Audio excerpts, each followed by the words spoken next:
Just a second, it should be going live. If it's already live, it'll let me know. It's a little slow, my internet's. Oh, that message is today. Good morning. This explains why schools are closed. Right?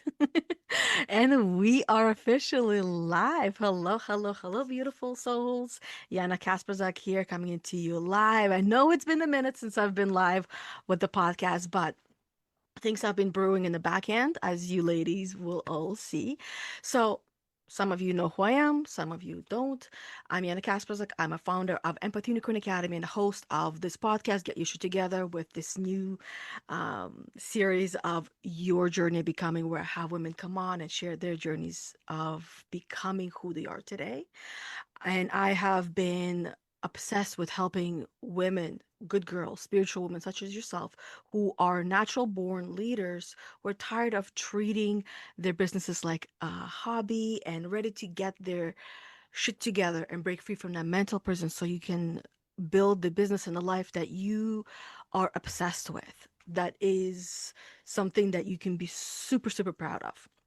So today I have Michelle on here with us, and she is an author and fermentation educator who rebuilt her health and life after burnt out, disconnection, and years of putting herself last, putting herself on the back burner. Such something we all good girls are very familiar with doing. And her work explores how food, soil, and gut health mirror our emotional healing and self trust. She helps women reconnect with their bodies, their instinct, and their power without pills, perfection, or pretending.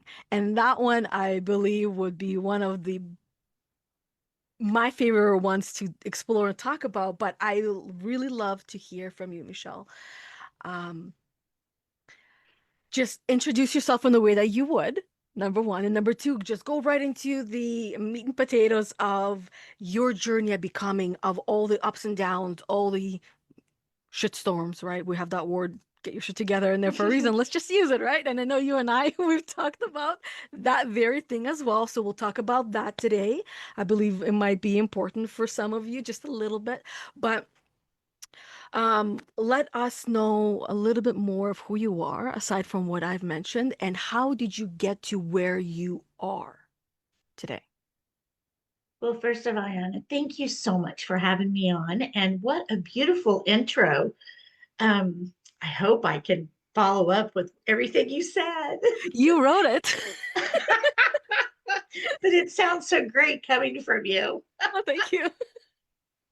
Okay, so first of all, I should probably tell you guys that I grew up in rural Oklahoma, which is like in the center of the United States. And we ate what we grew and we ate what we raised. And it's important to tell you that because there's been this lifelong learning experience that I've gone through watching our food system start at where our neighbors all have gardens in their backyard and we traded food with each other, was very community feeling, to where we are today, where food is not a story. Food is not where we are. Food is just substance to keep you moving forward. And I think it's important to take a step back and see what has happened in this change over the last 59 years. And is it really impacting our body? And I can tell you it is. And so today I want to talk about how this change has come about underneath our nose. Man, we didn't even know what was going on. It just kind of happened. And it was very secretive. And here we are today. People are sicker than they've ever been. Women don't know what's going on with their bodies. We've got crazy stuff happening left and right. And I think I found a way to do this where it can solve some problems and help find your rhythm and get you back to eating great food and understanding why we want to eat great food. No, that's so true. I'm glad that you this is where you started because paying attention to how we consume, what kind of food we even consume, how food gets processed, how food even gets grown, and most importantly, one of the things that I know we'll touch base on is the soil as well. But because this is the journey of becoming, I would love to, how do I put it? It's like I want you to help other women to see themselves in you because your journey of becoming who you are today and how you got here, I know it was not an easy one. I know it was lots of downs, lots of ups, and lots of ups and downs all over the place, even throughout the same one day, right? So, what got you really like, what was your that straw that said, like, this is it, I ain't going back, sister? That's a really deep question to ask, and I will do my best to answer it. Um, so I worked in technology and project management. I traveled all over the world, doing different projects, helping businesses convert from manual processes to electronic processes. And in doing that, you're on the go. I was basically a glorified road warrior. And so I was eating out constantly. I was going 90 miles a minute. I had a child that I was trying to balance, bringing a nanny with me anytime I traveled. It was craziness. I mean, you could look at my garbage can as an analogy. When all this was happening, my garbage can was the largest one you could have. And when they came to pick up, it was overflowing. And with that also was the waste I was experiencing. And I kept trying to buy all the great food, but it would go bad before I could eat it. And if you look at that life, and that kind of changed once my son was about 5 years old, and I started getting back down to basics and eating food that really was good for me. Um, and then I got back into the rat race again. I think it just kind of sneaks up on us. And I found that I was like bleeding like you would not believe. I was having these episodes every month where I was stuck on the couch or in bed and could not get out 2 weeks out of every month.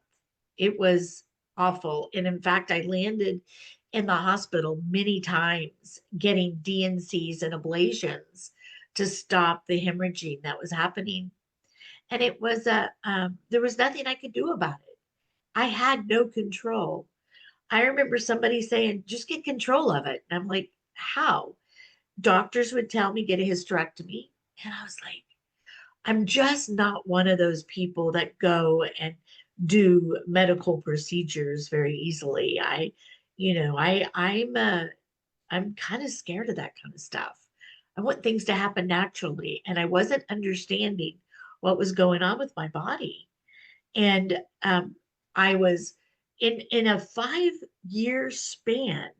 I was still finding myself in the hospital having this taken care of, but my nutrients had depleted in my body.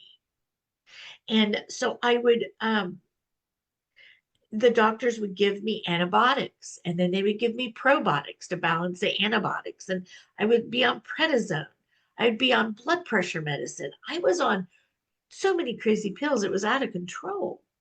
And because my system had weakened uh, with all this blood loss, I I had a tooth extraction and it turned into pre-septus. I found myself in the hospital again for a solid week. Still, they're pumping medicine in me. And it wasn't necessary. I've been a very healthy person all my life. So this change that was going on was crazy. And my mind was freaking out. I was feeling very isolated and even depressed at times. Um, and then I would take a couple more steps, get a little bit better. And then I went on a backpacking trip with my son and I tore my root meniscus. my Right. root meniscus, which is crazy. You think that, you've got to tear the meniscus on the side, and the doctor had no idea how I did that. And all I did was step on a little pebble. But I think, honestly, I think it had to do with my system being so weak from not recovering from the blood loss. And then I get better from that. And then my son and I have a car accident. I mean, come on. I could not get ahead of myself. It was the worst 5 years of my life, and I wasn't working. And so I just started documenting what was going on with my life, because what else am I supposed to do? I had already hit Netflix and cleared out all my movie stream. What am I going to do? So I started writing a book, and I started documenting my process. Mhm. And what I found was, when I started listening to what was going on with my body, I could start making changes. And they were small changes. I started eating some fermented food. And the fermented food, there is this crazy thing that I learned in doing the research, that we have a gut brain axis. Some people say our gut is our second brain. Mhm. But I was finding, when I ate fermented food,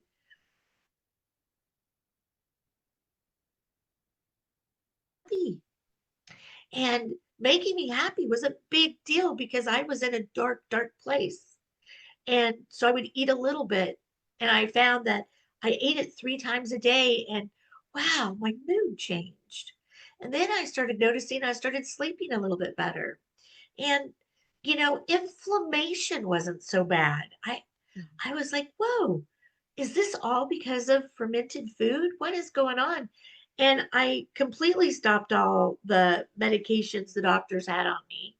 And I just started focusing on what my body needed at that moment in time. And I realized, my gosh, I have outsourced my food. I have outsourced my health. I haven't been taking responsibility for how I feel or what I was doing. So, Mhm. in a huge, coming back down to you, Yana, I'm back. That was kind of my aha moment to get this book going, and help other people in feeling better too.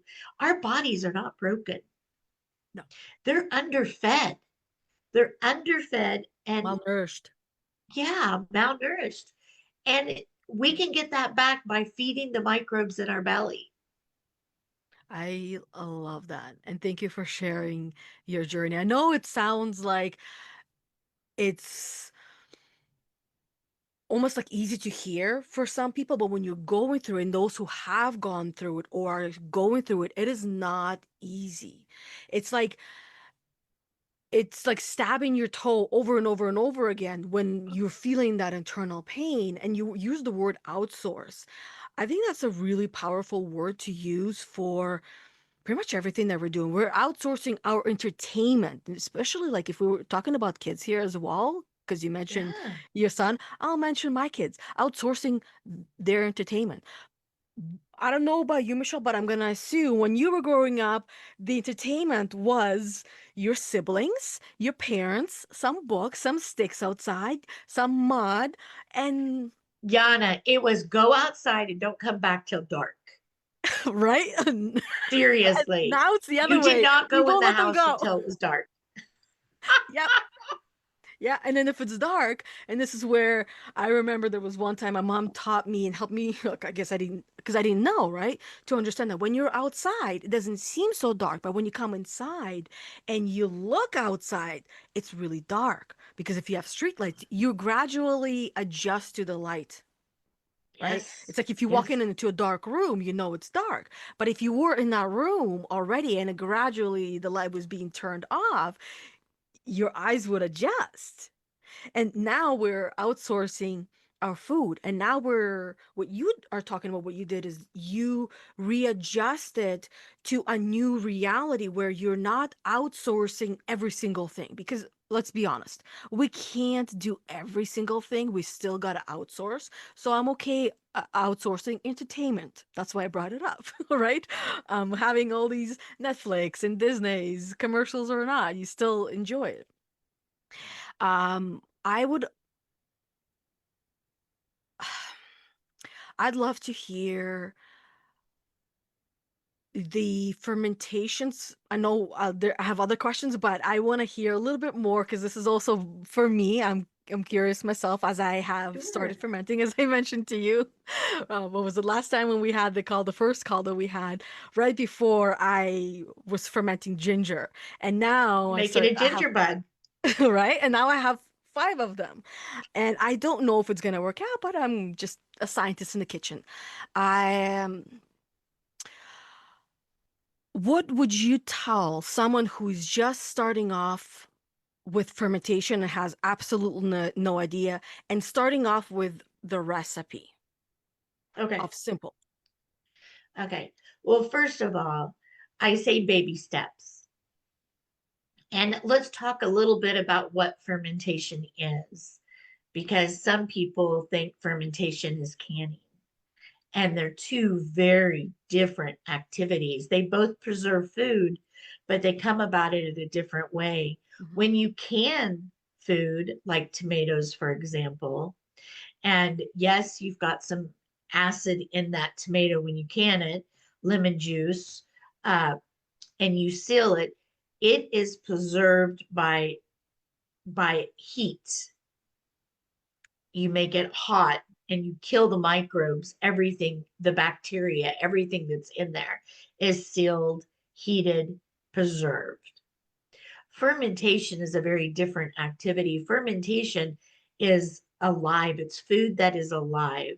You've got microbes living on it. And what you're doing is you're feeding the microbes the sugar that's in those vegetables, and the microbes are killing the bad bacteria that's in there, and doing that by uh, um, completely live. There's no heat, there's never any heat with fermentation. And um, when you let it ferment and the microbes do their work, they take and transform that jar, and you grow colonies. Now, if you don't do your fermentation correctly, the colonies that grow might be the bad stuff, like you might have mold growing on top of it, which is really disgusting. But there's a couple different types of mold. There's the cam yeast, which is not harmful and totally fine, completely white, that would live on the top of a jar, Hmm. and that's okay. You just scrape it off or you shake it back into the jar and you're fine. But when you start seeing colors, when you start, and this goes back to taking a step back, this is not a fast process. This is a slow process. And you need to be aware of what you're looking at and taking your time and experience it. Like jars,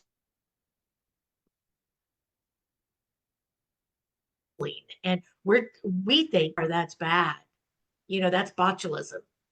But in fermentation, that's good. Hmm. And it's totally fine. It's eating the sugars. It's the microbes moving around. So let's see a recipe of okay, first of all, before we go to the recipe, if you don't know if you even like fermented foods, I'd highly recommend going to the store looking for sauerkraut with the label that reads raw sauerkraut. That right there is your cue to go ahead and buy a jar of it and taste it. And when I say taste it, you only want to taste like a teaspoon of it. If you're not used to eating fermented foods, only eat a little bit, because let me tell you, those microbes go to town very quickly. And if you eat too much, you could be doubled over. But it's okay. It's not going to hurt you. It's just your microbes in your body are going, whoa, what's happening? So I recommend a teaspoon up to 2 tablespoons, but you don't need to eat a lot at a seating. I mean, you may want to. Sometimes I can't stop because it's so good. Hmm. But 1 teaspoon to 2 tablespoons is all you need, like 3 times a day.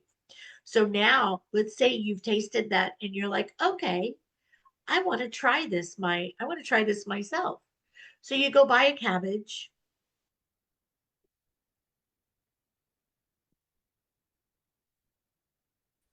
and you just say, do one cabbage, no seasonings. Just do the cabbage in the jar. Slice it very thinly, put it in a bowl. Go ahead and put a little salt in it, mix it up with your hands, and notice how the texture of the cabbage changes. There's a transformation that's happening. And fermentation is all about transformation and all about sitting there and letting things happen. What's going to happen is that it's going to feel a little more on the wilted side. Water's going to escape out. That's great water. Keep it. Put your Mhm. cabbage in a jar, pour that liquid that extracted from the cabbage on top of it. And then if it doesn't feel, you want to fill it up 3/4 of the way. Give yourself an inch and a half maybe of clearing space. And the big thing with fermentation is we want to cut out the oxygen. We can't have oxygen in our food. So we submerge our cabbage in the brine, in the water, the brine. Mhm. And to do that, you take a cabbage leaf and you put it on top and you smush it down. You press it so it's underneath the brine and then weigh it. And what you want to do is when you look at if you've got cabbage and you've got water over the cabbage, look at that number because every cabbage weighs differently. So I can't give you a number, but what I can say is you want to do 2% salt on top of the number that you see. That is cabbage and water mixed together. Mhm. So you add a little bit of salt for a gallon of cabbage, it's usually about 2 tablespoons, is kind of the rough estimate. And you get exact number by weighing it and just bring it up to 2%. And you can use your phone to figure out what that 2% is. It's super easy. And then you let it sit. You put a lid on it and you let it ferment. And it's going to ferment for about 3 to 4 weeks. You can start tasting it at 3 weeks' time. You can even start tasting it 2 weeks' time if you want. Um, so there's a lid that you need to put on top of your jar. That lid, if it doesn't have a way for oxygen to escape out of it, you need to burp it. So burping it is fine. You just unscrew it and then screw it back. And you would do that once a day. Or you can buy uh, there are different tops you can use. There's so many out there right now. You can do an Amazon search on fermented lids and you'll see all the different options that are available.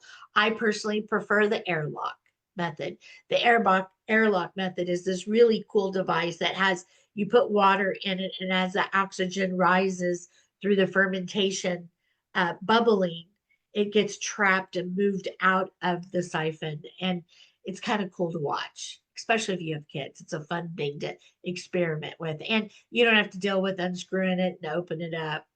But it's really important when you're making sauerkraut that even if you have a cabbage leaf on top of it, you've submerged it into the water, you need some sort of weight because the bubbles will bring up the cabbage. And if you weight it down, that will keep it. So to weight it down, it can be, they've got these weights you can buy at the store, or you can use a baggie with water. That'll also weight it down. Mhm. Cam yeast will form around that, which is kind of disgusting. It's that white, uh, it's okay. This yeasty, it's kind of slimy feeling even.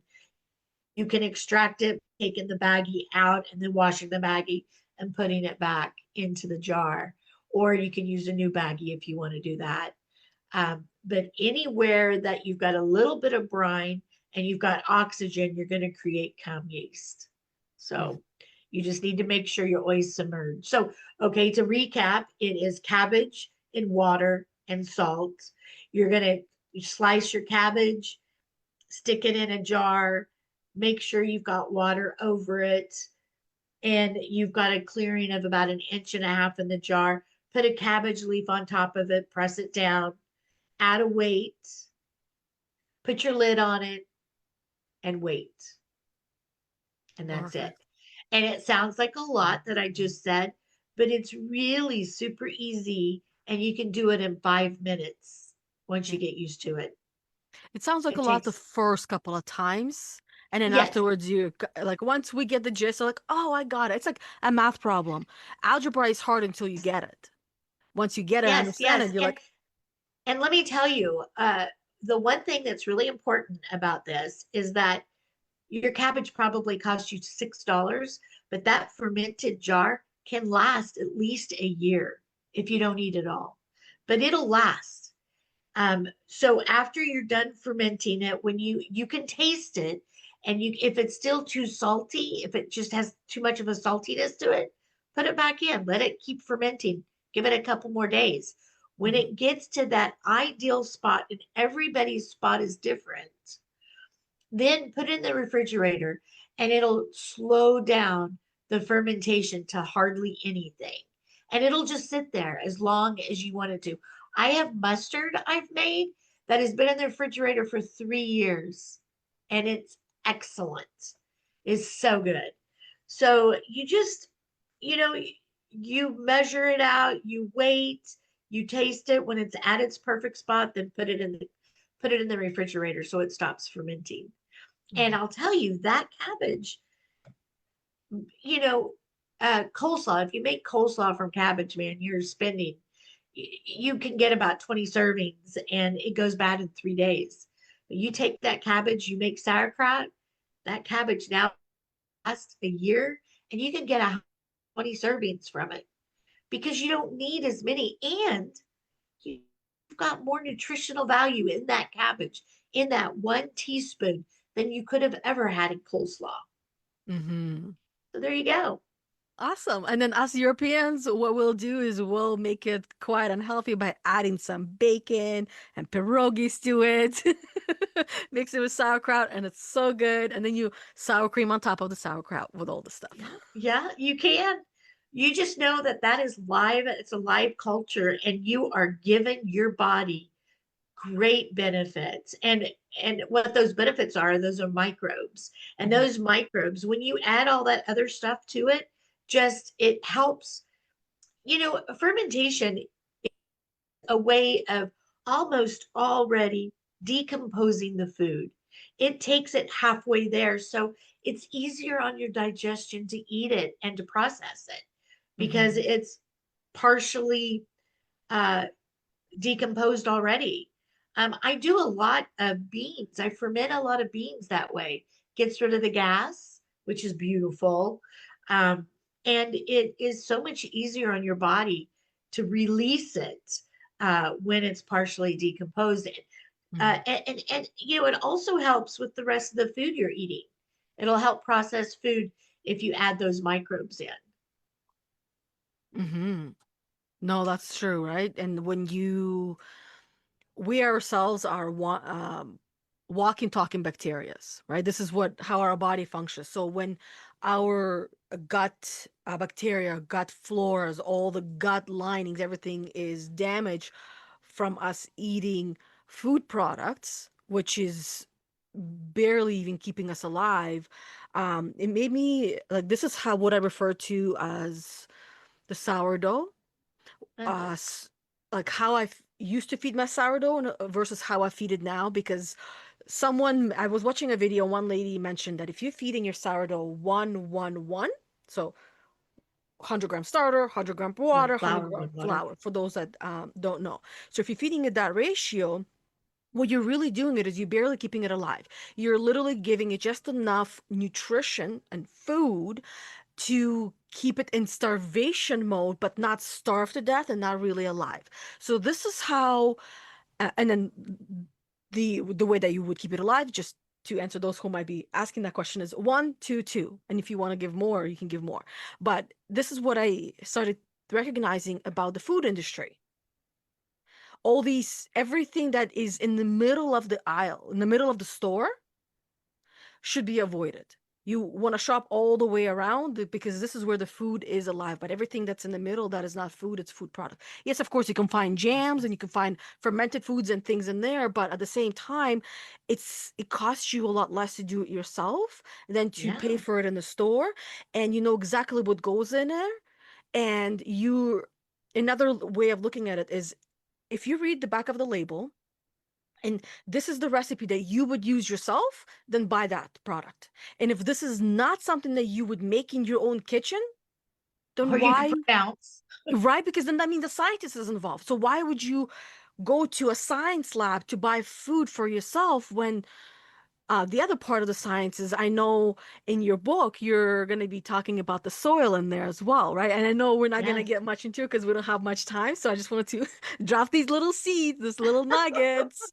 Follow Michelle, get her book. It's going to be coming out at Thank the you. end of the month on the 31st. But because this is all about your journey and how you got to where you are, I would love to ask you another question because I am just always full of questions. um, I love this concept of understanding who we're being Mhm. versus who we are. And that really means that who I am being right now might not be who I truly am. So, as an Right. example, if you push my buttons, I am a nice person and I can take enough of my buttons being pushed, but if you push the right ones, I will go off. But that's not who I am. This is who I'm being in the present moment. Right. Uh-huh. And sometimes we Uh-huh. all need to remember this is not who I am, not who I am. Don't take it personally. Don't drop the whole defense mechanisms that you have, but it takes practice to even get there. Um, because it's not, if we can just do it like this, we would do it like that, right? If we all knew how to ferment things right away, we would be doing them. But nobody teaches these things in school. Nobody teaches us these things. You have to go and deep dive into that Yeah. search and research yourself. Yeah. So, yeah. Yeah. Okay. I before I go there, I want to talk a little bit on the microbes. Hmm. And then we can talk more on that. I want everyone to know this isn't our fault. We aren't where we are today because of decisions we made. We don't get to make these decisions. We have trusted our food systems to make these decisions for us. Yeah. And it goes back to the 1800s. I mean, Pasteur is this amazing researcher that basically coined the term germ theory. And what he discovered was that, well, what he said and what everybody listened to him for was microbes cause disease. Mm, So he said microbes cause disease and we should sterilize and pasteurize and make a war on germs. mm, And we mm, listened to him. And so we followed his process. But there was another guy in there. There was another guy in there. His name is Big Count. And he was saying it's not the germs we need to watch out for, it's the mm, terrain. It's our, if our body is fighting, the microbes will keep fighting with us. If our terrain is solid and strong, the microbes are going to help us. So he's like, build the terrain, and mm, that will build our guts and make our guts strong. And you know, when you look at this, so that theory did not resonate with anyone in the 1800s, of but it's course not. starting to come back today. People are starting to go, did we get it wrong? Did we do it the wrong way? And uh, you know, he was quite the, he was ahead of his time, and I wish we would have, because we may not be where we are today. You know, germs don't have to be bad. And And what happens in our gut is such a clear reasoning of how we maneuver in our day to day world. Hmm. You know, you said if we rub you the wrong way, you get upset. Well, if your gut was in check and feeling really good, you're really not going to get rubbed the wrong way. Yeah, it'll You're be going to much have those harder. happy endorphins. Yeah. Yeah. So it's really important that everybody understands this isn't our fault. Corporate America did this, and even Michael Pollan said it. We vote with our fork 3 times a day. What, and he said that like 30 years ago. And I remember reading his book, Omnivore's Dilemma, going, wow, that seems a little far-fetching. But here we are today. And look what's changed in our food system. Everything's processed. Yes. There's a pill for everything you could possibly want. When Mother Nature gives us anything that we need, we just have to know how to use it. So I think it's really important that everybody knows and understands that we have been conditioned to think this way. Hmm. And we can get better by making stands, by making choices. You know, we don't have to live with what corporate America is giving us. I mean, corporate America is going to follow the money. If we're saying, sure, we're going to eat fast food, sure, we're going to eat that processed stuff, then corporate America is going to keep making it. But if we take a stand and we say, no, we want real food, live food, corporate America will help us with that. Hmm. So I think that's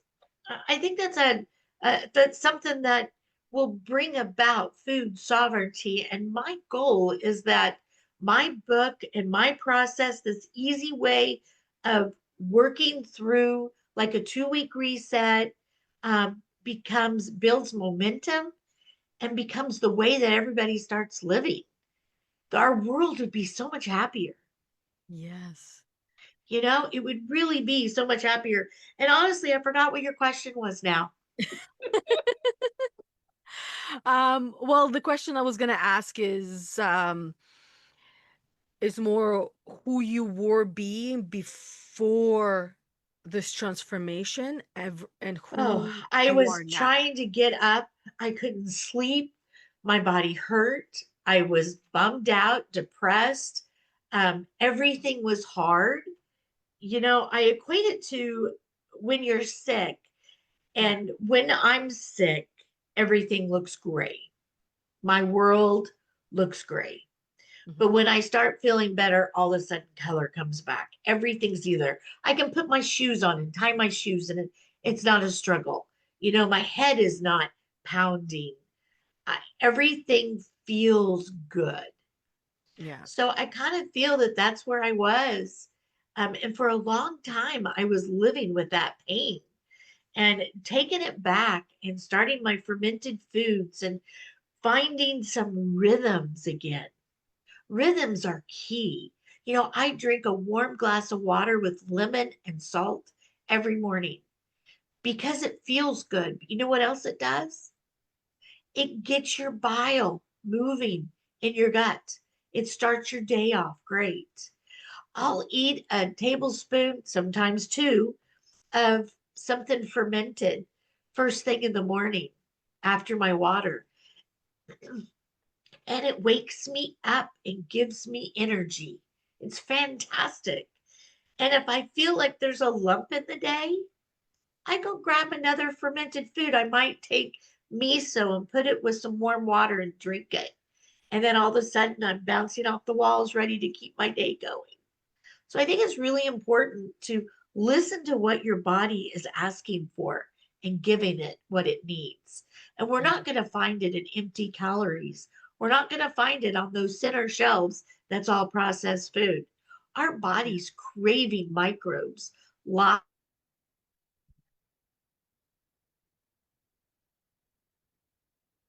food, and doing a program that's got a rhythm and you're eating this healthy food. Hmm. And boy, does your poops feel good. Seriously, you will have the best poops ever if you just Eat the fermented food and drink your lemon water in the morning. Other things I say in this reset program is uh, diversity. Diversity is absolutely critical. You need to make sure you are eating 30 different types of plants, nuts, seeds, grains. And it's super easy to do. It sounds 30, oh my gosh, I can't get 30 in my body. But when you think about it, if you make a burrito, for example, and you've got beans in there and you've got cheese and you're going to put some sort of greens, some sort of vegetables, Hmm. you could have three or four right there in one spot. So to get 30, it's just keeping track of it and figuring it out. And then belly laughs. Belly laughs keep the bile, keep the microbes moving. It feels good to do, and outsourcing your entertainment is what we need to do. It's totally fine Right? because you got to get your belly laughing. Yeah. If you're not laughing, you're stuck. So you want to laugh. You want to do deep breathing and you want to do some at least movement, stretches, walking. Really listen to what your body wants. And I have that reset program on my website. You just download it. It's free. And it's also in my book, but it's the guts of fermentation.com. Go there, you'll find it. Hmm. And just download it. You don't need an email or anything. It's just there. But that's really important. So these microbes, I think that there's this, you buy a book and you've got these silo of information. You've got everything about health or everything about food or everything about recipes, everything about gardening. What my book did was turn this into an ecosystem because it's really important to understand, well, what is it about the food that's so important? And it's the live microbes on it. Hmm. And so to get that, you garden, you buy from farmers, you go to farmers markets and pick up fresh food. That's where those microbes live because everything in the grocery store, it doesn't matter if it's organic or not, it's sterilized, it's already cleaned, Hmm. it's already in its perfect shapes, it's weighted properly. Um, it's been controlled by corporate America. So we need to, go eat that ugly produce.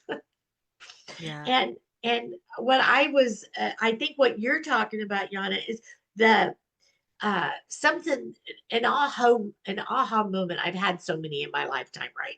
We all do. One of them was out uh, foraging mushrooms. I'm a big forager, and this particular moment, I decided to stop foraging and listen to the forest. I took my shoes off. I felt the soil beneath my feet, the wind on my face. I heard the birds chirping. I heard the leaves rustling. It was an incredible feeling. I felt like I was one with the forest. And I think those feelings equated to when I was a little girl. I felt that too. And that's what we're missing. A forest doesn't need human intervention.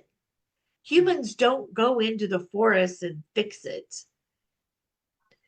For the forest takes care of itself. The mycelium that grows produces mushrooms. The mushrooms spread out the spores. Those spores hit anything that needs to be decomposed. Your microbes are eating and feeding and sharing and holding water. It's a symbiotic relationship. That forest is incredible. And we can learn a lot from that. And we can bring that back to our life. One of the things we can do, one thing that I think is kind of geeky, but I love it, um, is making some rice. Let's say you cook 2 cups of rice, you put it in a basket, you take it out into the forest or the woods, wherever you're close to, put a bucket over the top of it, wait 5 days, go back, see what changes to that rice. When you go back after 5 days, you will see this white, fluffy material that's grown on top of the rice, and that is mycelium. And it's incredible to see. And you can take that rice home with you. You haven't touched, you haven't hurt the forest whatsoever. And you can shelf stabilize those microbes with some brown sugar. Stick it in a jar. You can mix that jar, let's say 1 part of that jar to 1,000 parts water. That 1 jar that you captured of microbes, you can probably keep for a whole year. And you just take 1 part to 1,000 parts water and feed it into your garden. My gosh, those microbes are going to colonize in just a couple days. And if you don't believe me, do the science. Hmm. Take your soil and look under a slide and see what kind of life forms you see.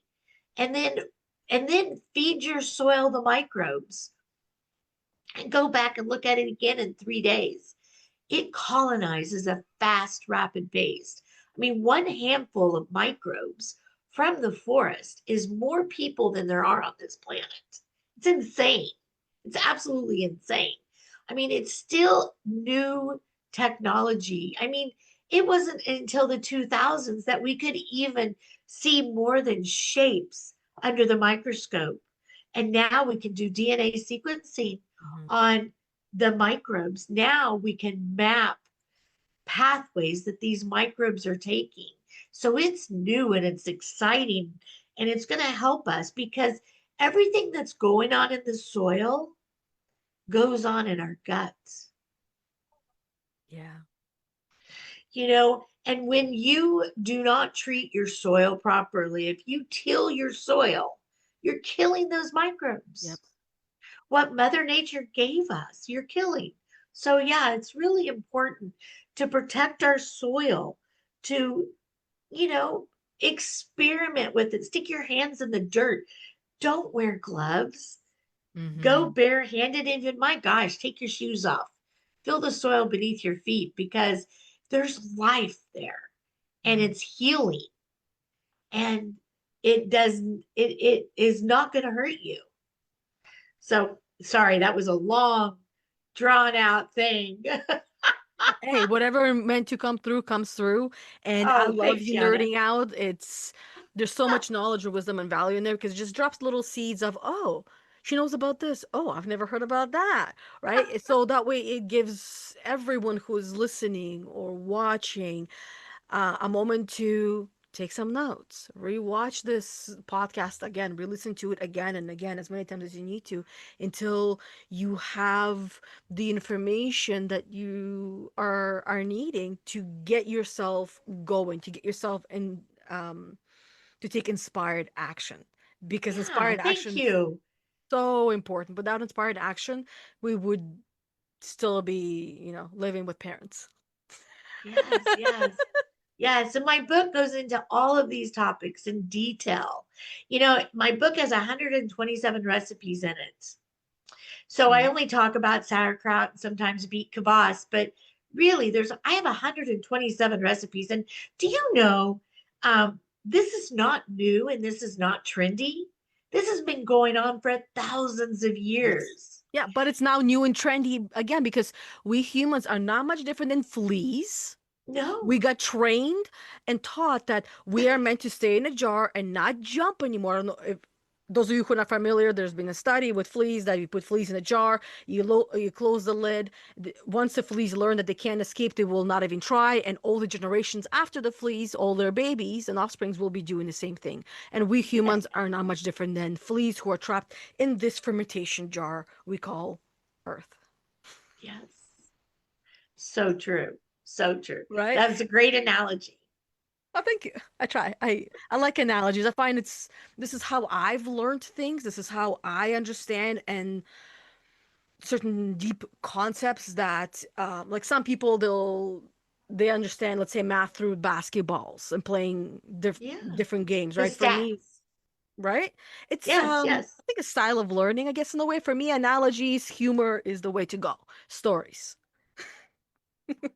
Um, there's a couple of notes I wrote down when you were talking about fixing the forest, that we don't think about fixing the forest. Well, I'm sure I'm not the first one, but every time I look out the window from our cottage and I see the forest and the trees down, I'm like, I want to go and clean it up and organize it and make it pretty. But then you do it, the next morning it'll be a forest again. So you can't turn a forest something that it's not unless you get rid of the forest Yeah, but and you know what you could do, Yana?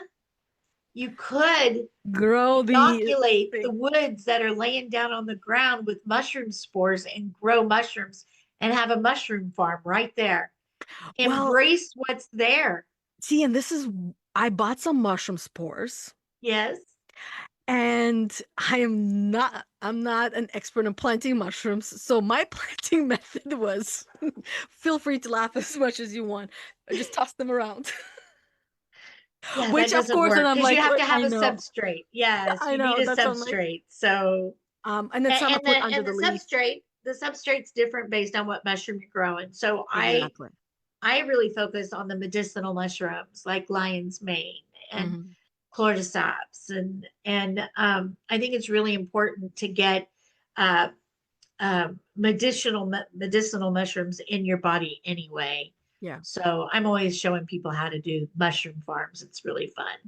Awesome. Well, I'm gonna be watching that. And then you were talking about my can't remember the name of the person, but the person who said that microbes cause disease, Oh right? yes, That Louis one. Pasteur. Ludus? Louis Lewis. Pasteur. Lewis. Okay. So when Lewis said that microbes cause disease, instantly I'm like, no, stress causes disease because it's dis-ease in the Yeah, body. And what yeah, causes stress on the body is an unhealthy gut, unhealthy body. When yes, we are hungry, we can get hangry. When yes, you're hurting, you unconsciously might hurt other people around you as well. So, and all of those things are in our gut. And yeah, I do believe our gut is the our second brain. yeah, Some even say it's our second heart. Well, why can't it be both, right? yeah, yeah. And why not take care of these things before it becomes a bigger problem than it already is? Because let's be honest, in the Yeah, you medicinal, know that Pasteur is still followed. The germ theory is still alive and well, and we saw it big time during COVID. oh yeah, Everybody sterilized everything, and everyone kept getting sicker. yeah, I just think that I think it's really important to look at microbes as good, hmm, and if we provide the right environment, we'll hmm, get the good microbes and they'll fight the bad ones. yeah. So I mean, Ben Camp, I think he was onto something really special, and I'm excited to see his theories are starting to get readdressed. I mean, if you look at the medical profession, they don't really teach nutrition in medical school. Just a little bit But you know what they do? They about they medicine. money goes to studying pills. Yes, because that is where the nutrition is in the pills. That is That's where the the future money of our is. health. They're following the money. They know that that will generate money. Whereas if we get Yeah. everybody healthy, there's no money to be made there. Well, it's So, been a long time since doctors have been getting paid until their patients got sick. yeah, Right? Now doctors get paid only when their patients are sick. So of course, as a doctor, what they're teaching them, it's not much different than a multi-level marketing company. It's just you have a really good person that has been trained and conditioned to sell really well, and then you go to a doctor. The first thing that if the doctor's first solution, here's the pill, you don't have a doctor, you have a drug dealer. When I heard that, I'm like, that's good. I'm using that every chance I get because it is so true. And I've had in this instance, I've had quite a few drug dealers, and it's really hard to find a doctor, especially even here in Ontario, because everybody's full or has waiting lists. So the doctors that we do get, most of them are drug dealers. So I still have just a different, better drug dealer that uh, somewhat listens, Yeah, right? I think that, listening to our bodies is something we've really lost. I mean, our ancestors listened to their bodies. Our ancestors used what was growing to help heal them. I mean, food Yeah. is medicine. Hmm. Food can heal you. It's just a matter of what are you eating. I mean, I saw it, Yana. I would take people out into the forest and I would do these off-grid events and I Sounds would give ominous. them fermented foods and I would watch them transform behind before my eyes. Hmm. And when they left, they were sad to leave. They wanted to stay. They wanted to eat more of this food. They wanted more knowledge. They were starving for this Literally. information to help them feel better, Hmm. and they didn't know they would feel better. So, and of course, I always heard about the poops. Oh, Let you me have talk to. about that a minute. I just want to talk on that. There is, our body is always given us signals. And those signals come in the way that we feel. How do we feel? Are we angry? Are we unhappy? Are we inflamed? But there's also the signal of our poop.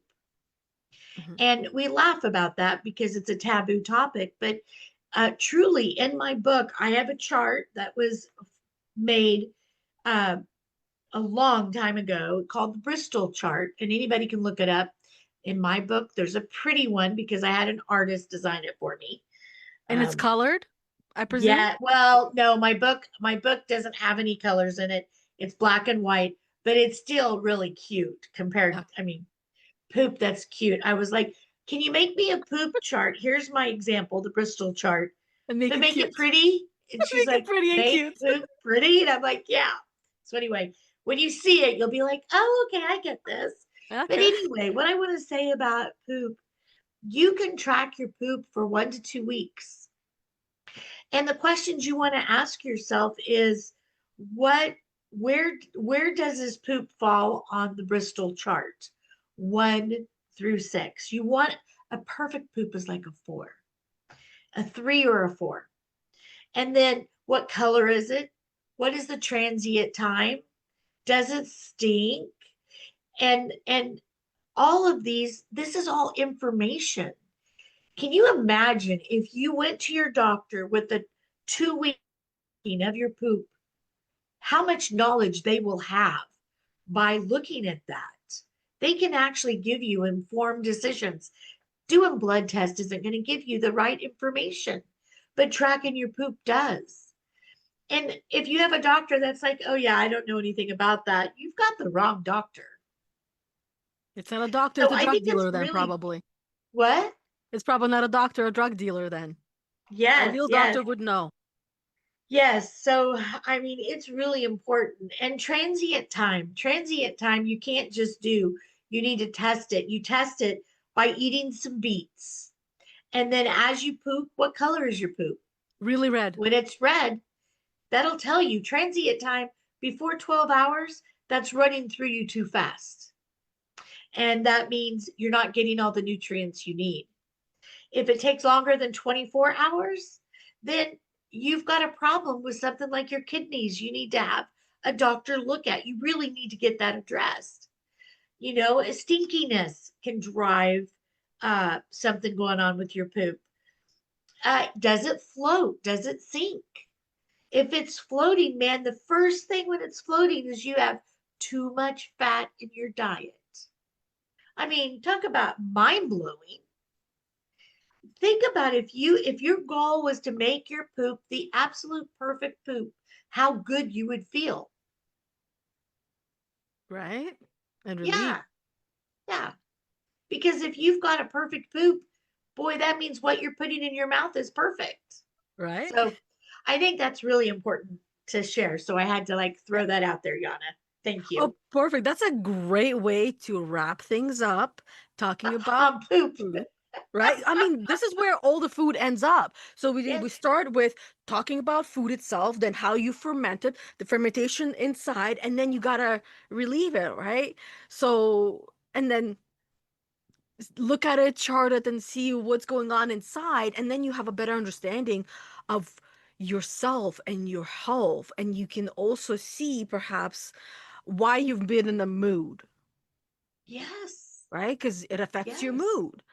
Uh, so as we're wrapping up, the last question I want to ask you is is this.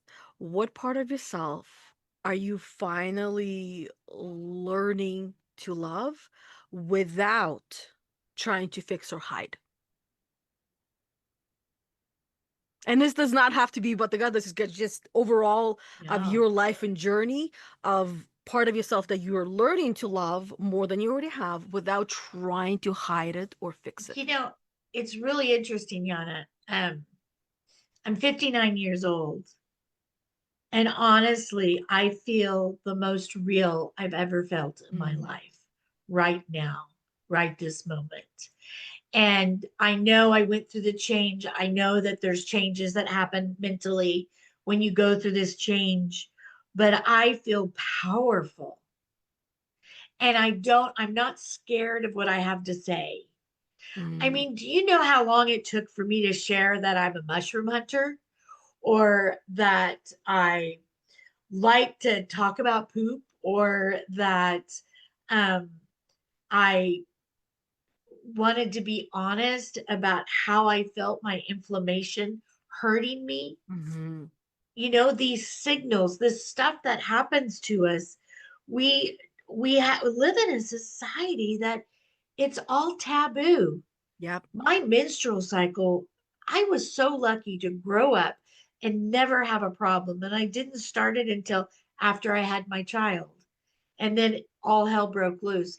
And I Mm. felt so isolated. I felt alone, fearful, sad, like I couldn't function properly, like I was doing something wrong. Boy, I'm so not there now, Nigana. I am a force to be reckoned with. Mm-hmm. You tell them. Yeah, I I love am. It that. feels good. Yeah, it does feel good, doesn't it? And it doesn't happen overnight. It happens over our lifetime because Yeah. all of us are here healing from the first part of our life, stepping into the second part of our life as authentically as we possibly can. And all Yes. of those things, they're in that are holding us hostage, they're all in our head. None of them exist outside of us. Like literally, if you think about everything that you're So thinking about, true. everything that you're scared of, that fear, those worries, they don't exist outside your body. They're your own. And I had this epiphany. I remember when I was walking, um, I was severely depressed, popping pills, right?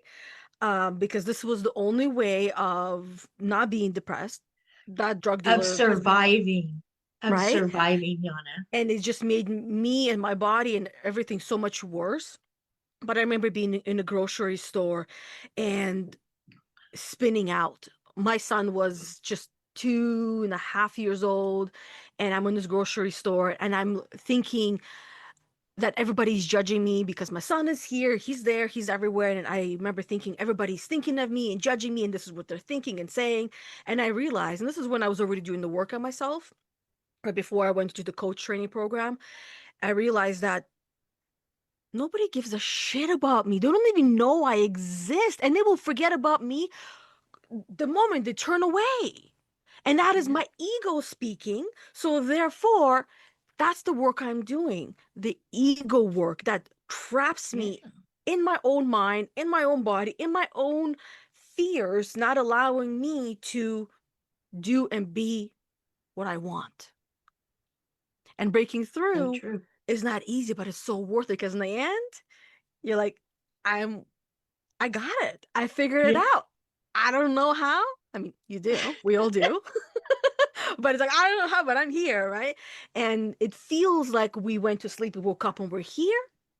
But Yes. realistically, it is not. But it feels like that. Just like the first part of our life. It feels like that part was a dream, that none of that is real. In many ways, it was. Yeah. For all we know, we're going to wake up from a dream within a dream within a dream within a dream. Inception on its own. Right. So thank you for being on here, for sharing, for giving me and our audience some extra time And I would love to hear from you because there are women there listening who can relate to you in many ways. And I would love for those women, for that one woman who is listening right now, maybe sitting there dreaming, doubting, scared to start, scared to begin with whatever it is that you're scared to start or begin. Nothing is too little or too small. What would you want her to know? Oh, wow. I'd want her to know she's not alone. Mm, And that almost makes me teary eyed. Actually, it does make me teary eyed.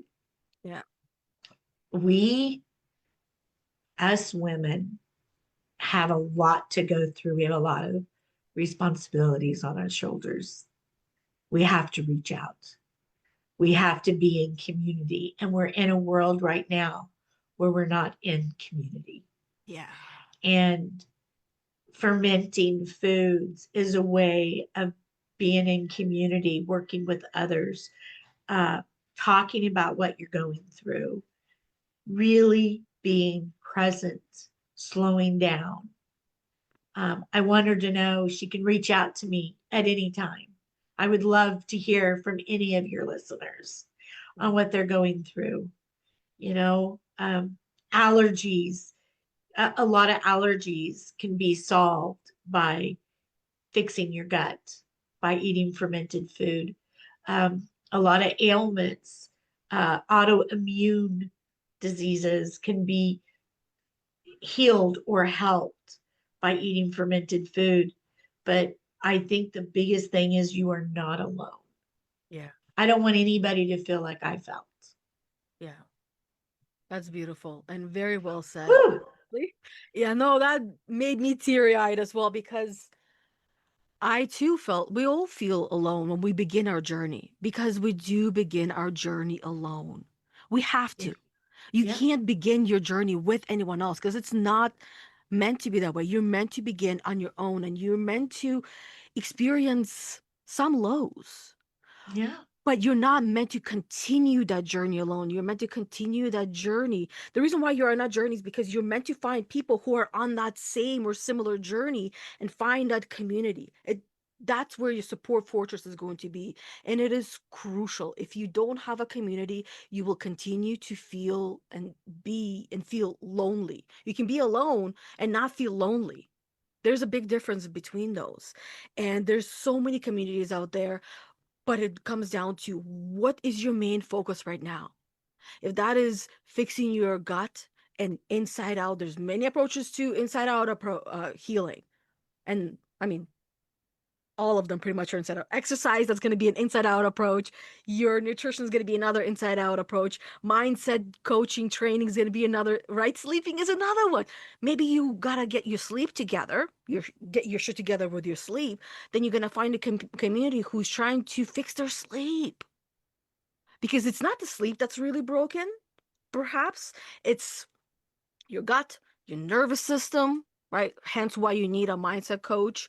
And your body itself might not be strong enough to even carry your grocery bags inside the house. So that's another True. call for like when your body's screaming and says, "Oh, I can't carry these bags." That call for, I forgot what the word is, that you need to take action with that, whatever it is that you're being called upon. So that's a beautiful way of wrapping it up after some poop. We talked about communities, and you can talk about your poop in the right community. And then you're talking about belly laughs, and it made me think of an example one of the women shared in my sacred circle this week, where she was talking about there's something you can do with the family, where you have one person lay down and the next person that lays down puts their head on your stomach and the next person on that stomach, and then you're basically like you dominoes, right? And you're laying down, Yeah. and the first person goes ha, and the second person goes ha ha, and each person adds the ha to it, and in the end you're literally all belly laughing and you're going to be rolling, and this is where you don't even have to outsource your entertainment. Yes. Yes. It's beautiful. That's a great way for belly laughs to happen. Yeah. right? Or even do a fake laugh, and eventually your fake laughter will become either tears or real laughter, and that will tell you where you need some more healing done if tears come through Yeah. or Yeah. if laughter comes through. Yeah. I think, movement too, dancing. Dance. Give Yeah, yourself a little jig, right? exactly. And for us as women, rotating and moving your root chakra Your area. hips. Yeah. Okay, them hips, them butts, you're twerking, Mhm. whatever form of dance you like, prefer, dance, but move, just move your circle. The hula hoop, try that. That's really gonna move. And Yeah. not only your body, but your gut, quite literally, right? Yes. So, once again, thank you, Michelle. I appreciate you and appreciate all the work you have done that got you to where you are now. Will continue to get you to where you're meant to be, and sharing your first part of your life in about an hour with all of us, which is doesn't even scratch the surface because the conversation you and I had was different, and I'm sure the next one we're gonna have is gonna be different as well. So keep Yes. your eyes Yes. and ears open. I'm sure we'll have another one soon enough. So Thank you, Yana. This has been a beautiful afternoon, and thank you to all of your guests listening in. Please reach out to us. Yana has got a lot of information on her website. You really are amazing. thank you. And between the two of us, I think we're a force to be reckoned with.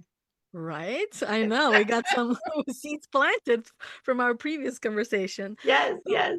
thank you, everybody. Make sure that you subscribe to the podcast, whatever platform you find this podcast on, that clearly your favorite platform for listening to podcasts, and keep your ears and eyes open for the next podcast that will be coming out on Get Your Shit Together podcast.